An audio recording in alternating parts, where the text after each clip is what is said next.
पाणीपाग को नहीं आसला बड़ खबर। आसंता 24 घंटा कालबैशाखी प्रकोप रहिबो। आसंता 24 घंटा 9 जिला येलो वार्निंग जारी करिछि पाणीपाग विभाग केन्द्र, जेउंटी बिजुली घड़घड़ी वर्षा सह घंटा प्रति पवनर बेग 40 रु 50 किलोमीटर जाए प्रभावित हेब। जिला गुड़िक होउछि रायगड़ा, कोरापुट, मालकानगिरी, सुंदरगढ़, केन्दुझर, मयूरभंज, बालेश्वर, गजपति और गंजाम जिले में। तेज 20 तारिख में कालबैशाखी प्रकोप अधिक रहिबो। घंटा प्रति पवनर बेग 50 रु 60 किलोमीटर बेगर पवन बहिबो।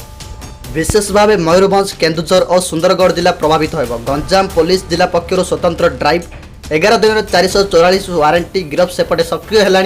दक्षिण पश्चिम मौसुमी वायु दक्षिण पूर्व आरब सागर किछि अंचल, दक्षिण पश्चिम एवं दक्षिण पूर्व बंगोपसागर, अंडमान सागर बहु अंचल, समग्र निकोबर द्वीपपुंज एवं श्री विजयपुरम सह अंडमान द्वीपपुंज किछि अंचल को अग्रसर होइतिबा बेले केरल रे आसंता 26 तारिख बेले को मौसुमी प्रवेश करिपारे।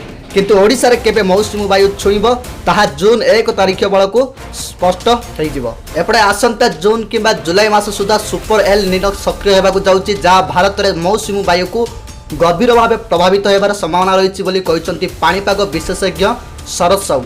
सेहीपरि राज्य में तापमात्रा प्रकोप मास शेष जाए रहिबो।